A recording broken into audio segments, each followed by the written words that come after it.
आज जो मौजूद है आपको मैं दिखाना चाहूंगी कि उनकी आंखों में आज 3 दिन हो गए, लेकिन इस 3 दिन के बाद भी जो आंख में खून देखने को मिल रहा है, इससे मालूम पड़ रहा है कि किस प्रकार से शिव सैनिक द्वारा उन पे हमला किया गया है। और यहाँ पर बीजेपी द्वारा जो लगातार नारे लगाए जा रहे हैं कि शिव सैनिक माफी मांगो, तो यहाँ पर हमारे साथ मदन शर्मा जी मौजूद है। मदन शर्मा जी,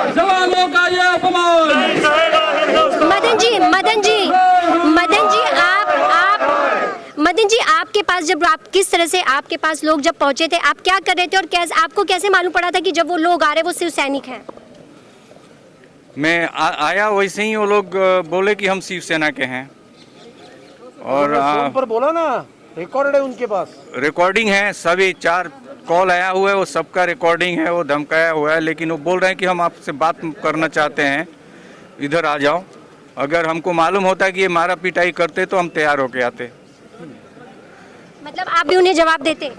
हाँ, हम जवाब देते, लेकिन यहाँ आने के बाद से वो बोले कि देखने का है मेरे को कि कौन भेजा हुआ है, तो मैं मोबाइल ले करके आया दिखाने के लिए, लेकिन वो देखने के बजाय वो लोग प्लान किया था ऑलरेडी मार करके मेरे को ले करके जाने के लिए, तो मैं कैसे भी छोड़ा करके भागा, फिर उधर से पकड़ के ले आए, फिर मैं उनको कैसे भी छोड़ा करके भागा। वो लोग कुछ हार्ड मटेरियल वगैरह रखे थे, उससे मारे थे, मेरे को बहुत चोट लग गई। आँख मेरा अभी एक तो आँख तो पता नहीं कभी आएगा। तो शिवसेना की तरफ से कोई बड़े नेता या किसी ने आपसे बात करने की कोशिश की इस चोट देखने के बाद, जो आपके इस समय जो नजर आ रहा है, लोग देख रहे हैं, पूरा देश देख रहा है? जी नहीं, शिवसेना के तरफ से कोई नेता या कोई मुआजिब नहीं आया हुआ है मेरे से बात करने के लिए, न तो पूछा है, और ऊपर से मेरे को मजाक उड़ा रहे हैं कि मैं एक सर्विसमैन नहीं हूँ। तो ये तुच्छ हरकत जो है शर्म होनी चाहिए। ये एमपी एमएलए लोग हैं शिवसेना के, उनको मिनिस्ट्री में पता लगाना चाहिए। डिफेंस मिनिस्टर हमको कॉल करके बात की है, कमांडिंग अफसर के तरफ से मेरे को कॉल आया, उनके आदमी आए हुए हैं, कमांडिंग अफसर आए हुए हैं, तो ये रक्षा मंत्री फोन किए, ये सब एक सर्विसमैन है, तो ये तो उनका भी बदनामी हो गई इस तरह से, मतलब कि वो जो है एक सर्विसमैन से नहीं बात कर रहे हैं। अतुल जी, शिव सैनिक मारते हैं लेकिन भाजपा उनके साथ खड़े होकर उनके इंसाफ की लड़ाई लड़ती है। बिल्कुल, भारतीय जनता पार्टी सिर्फ पूर्व सैनिकों के लिए नहीं, तो हर एक के लड़ाई के लिए, अन्याय के खिलाफ ये भारतीय जनता पार्टी हमेशा खड़ी रहती है। और इसके लिए हमारी ये मांग है कि घटना से निर्मित हुई कानून से शपथ लेकर राज्य के मुख्यमंत्री ने शपथ मुख्यमंत्री बने हैं, अनिल परब जी मंत्री बने हैं, संजय राउत भी सांसद बने हैं, इसके बावजूद इस प्रकार का अनलॉफुल एक्टिविटी का वो समर्थन कर रहे हैं। इसके लिए अनिल परब को तो तुरंत बर्खास्त कर देना चाहिए, पहली बात। और राज्य के मुख्यमंत्री ने और शिवसेना ने पूर्व सैनिक के ऊपर हमने हमला किया, इसके लिए महाराष्ट्र की जनता की माफी मांगनी चाहिए। पहले एक महिला का दफ्तर तोड़ा जाता है, उसके बाद एक सैनिक, रिटायर्ड सैनिक को मारा जाता है शिवसेना द्वारा, क्या कहना चाहेंगे, किस तरह सरकार चल रही है? ये सरकार भगवान भरोसे चल रही है। महाराष्ट्र के मुख्यमंत्री एक बंद कमरे में बैठकर अपना सब कामकाज कर रहे हैं। दुर्भाग्य इस बात का है कि पूर्व सैनिक पर हमला होने के बाद में जिस तरह से संजय राउत और अनिल परब स्टेटमेंट देते हैं कि ये शिवसेना की स्टाइल है, तो आज ये बताना चाहता हूँ, आपने पूर्व सैनिक पर हमला किया है। पूर्व सैनिक देश के लिए जो त्याग करते हैं उनकी शब्दों में व्याख्या नहीं हो सकती। फिर जो जवाब मिलेगा वो शिवसेना की अपनी स्टाइल नहीं, फिर वो जनता की स्टाइल होगी, जो अनेकों बार शिवसेना भुगत चुकी है। दुर्भाग्य इस बात का है कि इतना सारा विषय होने के बाद महाराष्ट्र के मुख्यमंत्री चुप बैठे हैं, किसी बात के लिए कुछ कहने को तैयार नहीं है।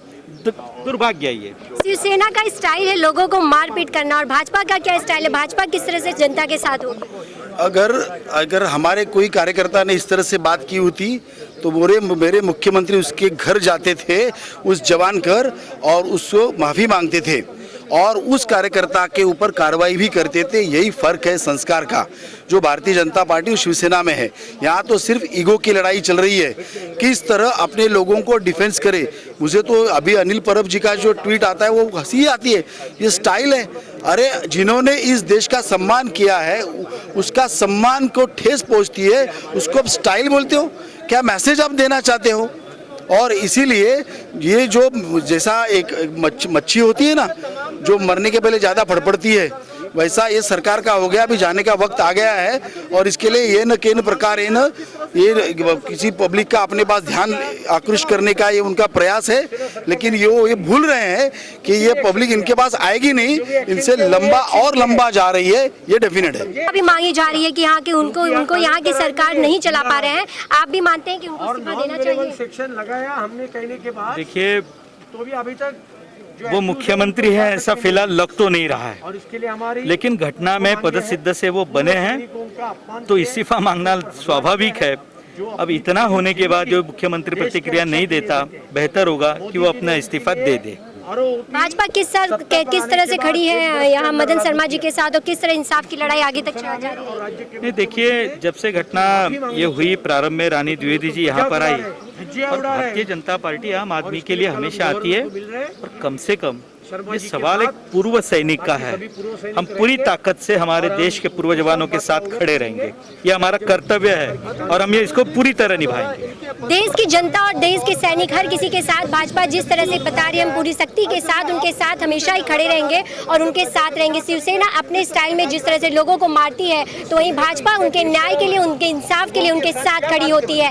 क्योंकि यहाँ पर आप देख सकते हैं मदन शर्मा का यह घर है और ये वही जगह है जहाँ पर शिव सैनिक पहुँचकर उनके साथ मारपीट करते हैं। लेकिन आज तीसरे दिन आप देख सकते हैं यहाँ पर भाजपा के लोग यहाँ पर पहुंचकर उनके इंसाफ की बात करते हैं कि जो आरोपी हैं उन पर कड़ी से कड़ी कार्रवाई की जाए, ऐसी मांग लेकर भाजपा यहाँ पर पहुंची हुई है। बस क्या कहना चाहेंगे आप, जिस तरह से आज यहाँ पर सभी लोग पहुंचे हैं, किस तरह देखते हैं जो शिवसेना पहले एक महिला के साथ लड़ाई लड़ती है, उनका दफ्तर तोड़ती है, फिर एक शिव सैनिक को, जिस प्रकार से एक सैनिक को आकर मारपीट करती है?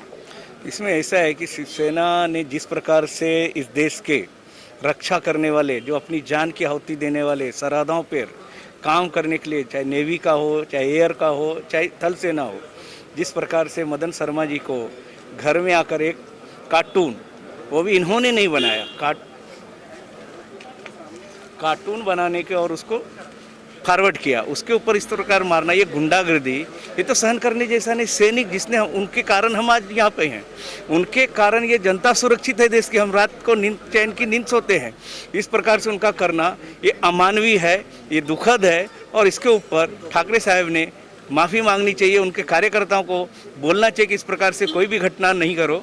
जिस प्रकार से आज बहन कंगना ने क्या बोला था सरकार के खिलाफ में, सिर्फ इतना है कि सुशांत को न्याय मिले, लेकिन उसके ऊपर जिस प्रकार से सरकार ने, माननीय राउत जी ने, सांसद मेंबर ऑफ पार्लियामेंट ने जिस प्रकार से वक्तव्य दिया, अशोभनीय, जिस प्रकार से हमारे देश में महिलाओं को पूजनीय माना जाता है, नारी तू नारायणी है करके हम समझते हैं, उसके ऊपर जिनको 3-3 बार राष्ट्रीय पुरस्कार मिला हो, एक ऐसी एक्टर को, कलाकार को हम डिमोरलाइज करेंगे, हम उनको गाली इस प्रकार के देंगे, तो ये सहन करने वाला चीज़ नहीं है।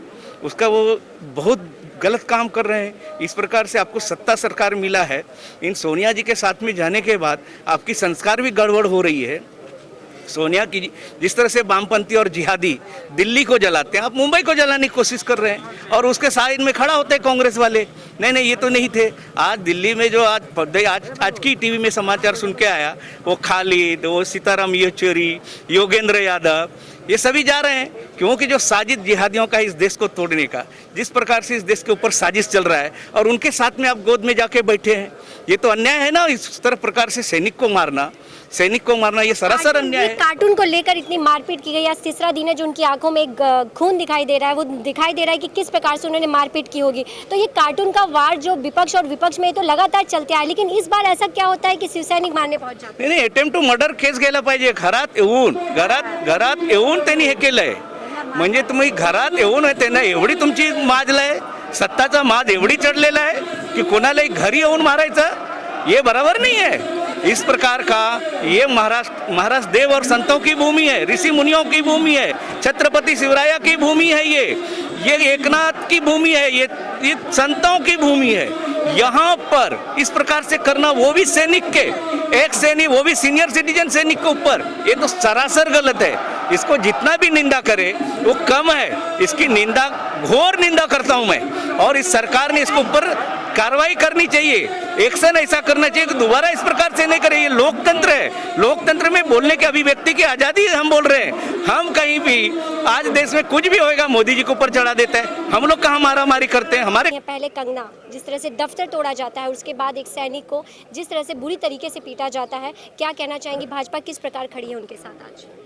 देखिए, जिस दिन मदन शर्मा जी को शाम के समय उनको इसी समय कुछ घर में से बुला के पीटा गया था और उसके थोड़ी देर के बाद ही पुलिस स्टेशन में जब गए और हम लोगों को पता चला कि इस तरह घटना हुई है और ये विभाग मेरे अंडर में आता है, तो मुझे जब पता चला तो हमने तुरंत ही इसके ऊपर यही देखा कि शिवसेना इतने नीचे गिरकर काम कर रही है, ये देखकर कुछ अच्छा नहीं लगा। क्योंकि कंगना के साथ भी आपने देखा कि वहाँ पे शॉर्ट नोटिस दिए, नोटिस देने के बाद में उनका बीएमसी में हम काम करते हैं, हमें पता है 24 घंटा उसकी नोटिस के बाद में ही उनकी कार्रवाई कुछ की जाती है और नोटिस का आंसर आता है। आंसर आने के बाद में उसके ऊपर कार्रवाई होती कि क्या आंसर आया। और इन्होंने अगले दिन रात शाम को नोटिस देते हैं और अगले दिन सुबह 10 बजे इनके जेसीबी और कुछ गाड़ियां आके तुरंत ही कार्रवाई कर देती है। ठीक इस तरह यहाँ पर भी हुआ। एक छोटा सा मैसेज था, मदन शर्मा जी ने कहीं से आया हुआ, मदन शर्मा जी ने खुद तो नहीं बनाया था, कहीं से पूरे इंडिया में हर जगह घूम रहा है। भाई उनकी क्या गलती थी, उनको कहीं से आया, उन्होंने फॉरवर्ड किया। फॉरवर्ड करने के बाद में जब ये छोटी सी घटना उन्होंने किसी व्यक्ति ने बताया होगा, उन लोगों ने फ़ोन करके इनको नीचे बुलाया, तो उस समय आने के बाद इनको शायद घर से घसीट कर लेके गए, बिल्डिंग के अंदर आए। आप कैमरे के अंदर अगर देखेंगी कैमरे का पूरी रिपोर्ट, तो उसमें बिल्डिंग के अंदर दौड़ते हुए नज़र आ रहे हैं। उनको घसीट कर उनकी कॉलर पकड़ के खींच कर उनको लात मारते हुए लेके जा रहे हैं, उनके सर पर मारते हुए लेके जा रहे हैं। किस तरह का प्रोटेस्ट कर रहे हैं भाजपा? आज मदन शर्मा जी पे जो हल्ला हुआ, ये बहुत सबसे बुरी और बात है। जब ये पुलिस कंप्लेंट की लेने के लिए लेकिन ली नहीं और लिए तब उनको तुरंत छोड़ दिया। अगर एक आधे सैनिक पे हमारे महाराष्ट्र में हल्ला होता है तो उसका निषेध और वो न्याय मिलने के लिए हमने आप देख रहे हैं सक्षम न्यूज इंडिया, सबसे पहले सबसे तेज।